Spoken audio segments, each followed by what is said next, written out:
दोस्तों, मैं हूं अब्दुल वाहिद और आप हैं मेरे चैनल स्मार्ट टेक सॉल्यूशन पर। जैसा कि मेरे चैनल का नाम है, तो तमाम इलेक्ट्रॉनिक इक्विपमेंट होते हैं, जो इलेक्ट्रॉनिक आइटम्स होते हैं घरों में, होम अप्लायंसेस होती हैं, तो उन सब का इस्तेमाल जो होता है वो लेडीज़ के काम में बहुत ज़्यादा होता है और जनरली यूज़ बहुत ज़्यादा होता है। तो मैं चैनल बनाने का मकसद सिर्फ यही है कि आप लोगों को पता चले कि अल्टरनेट सॉल्यूशन किस तरह निकल जाता है इन चीज़ों का। क्योंकि अगर आप घर बैठे ही बना लेते हैं तो आपको मार्केट जाने की ज़रूरत नहीं है, आपको परेशान होने की ज़रूरत नहीं है, आप उसको बाय सेल्फ बना सकते हैं। तो बेसिकली इस वक्त जो मैं हाथ में आप मेरे देख रहे हैं, ये एक रेफ्रिजरेटर का ऑटोमेटिक स्विच है। अमूमन देखा जाए तो थर्मोस्टेट कहते हैं हम इसको, लेकिन जनरली बात करें तो इसको ऑटोमेटिक स्विच भी कहा जाता है। तो ये वीडियो मेरी इसके हवाले से ही है। मैं आपको बताने वाला हूँ कि ऑटोमेटिक स्विच फ्रिज के अंदर जब ख़राब होता है तो इसका फॉल्ट किस तरीके से होता है और क्या क्या चीज़ें होती हैं। ये इसको मैं अनबॉक्सिंग कर रहा हूँ ताकि पहले आपको नज़र आ जाए कि ऑटोमेटिक स्विच होता किस तरह का है। ये देखें, इसमें कुछ इस तरीके से ये इसकी चीज़ें होती हैं, हार्डवेयर होता है इस तरह का, इसमें पिनें होती हैं इसके साथ, ये नज़र आ रहा होगा आप लोगों को। खैर, बात करते हैं ऑटोमेटिक स्विच के हवाले से। तो आप ये देख सकते हैं कि ऑटोमेटिक स्विच कुछ इस तरह का होता है।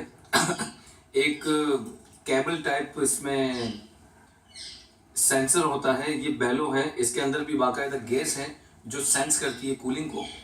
अच्छा, मैं आपको पहले तफसील इसकी बताना चाह रहा हूँ, डिटेल इसकी बताना चाह रहा हूँ कि इसका इस्तेमाल क्या है, इसका काम क्या है, ठीक है ना। इसके बाद फिर इंशाल्लाह बात करूँगा मज़ीद कि इसको लगाते हैं कैसे, इंस्टॉल किस तरह करते हैं, वायरिंग किस तरह करते हैं, ये तमाम बातें मैं करूँगा। लेकिन सबसे पहले आप देखें, इसमें 3 पॉइंट हैं। हमेशा ऑटोमेटिक स्विच जितने भी होते हैं उनके अंदर 2 पॉइंट होते हैं। 2 पॉइंट का काम ये होता है कि लाइन को सीरीज करने के लिए होते हैं। सीरीज आपको समझ नहीं आएगा, लेकिन लाइन को मिलाने के लिए होते हैं, आम लफ्ज़ों में मैं कहूँ। लेकिन थर्ड वन जो पॉइंट इसका होता है वो हीटर को अपडेट करने के लिए, हीटर को चलाने के लिए होता है। तो बेसिकली इसका बेसिक जो काम होता है वो रेफ्रिजरेटर की कूलिंग परफेक्शन में आने के बाद होता है, क्योंकि रेफ्रिजरेटर को कूलिंग में आने के बाद ये शट ऑफ करता है। तो आप लोगों को इसी के हवाले से मैं नॉलेज दूंगा और आपको अभी यही बताऊंगा कि इसको इंस्टॉल किस तरह करते हैं, और अगर इस आपके घर के फ्रिज में अगर ख़राबी आई है इसकी, तो ये आपको कैसे पता चले कि हमारा ऑटोमेटिक स्विच ख़राब है। तो इसके हवाले से बात करूंगा और पूरी तफसील से आपको समझाऊंगा ताकि कोई कन्फ्यूजन ना रहे। इसके बाद भी अगर आपको समझ नहीं आता तो आप कमेंट में मुझसे पूछ सकते हैं, और इसकी पूरी डिटेल में बताने के बाद अगर कमेंट में कोई भी बात आपकी होगी तो मुझसे पूछ लीजिए, मैं आपको उस पर भी गाइड कर दूंगा, ठीक है।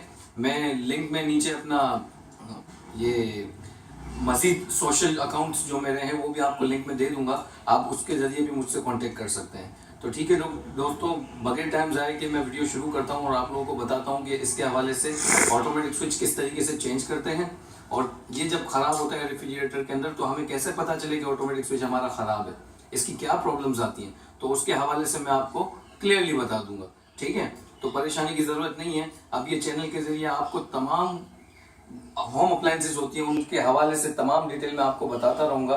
तो मेरे चैनल को लाजमी आप सब्सक्राइब करें और लाजमी आप बेल आइकन को क्लिक करें ताकि मेरी आने वाली हर न्यू वीडियो आप लोगों को पता चल जाए कि आ गई, अपलोड हो चुकी है, तो मेरी आने वाली हर वीडियो आप लोगों को मिल जाएगी, ठीक है।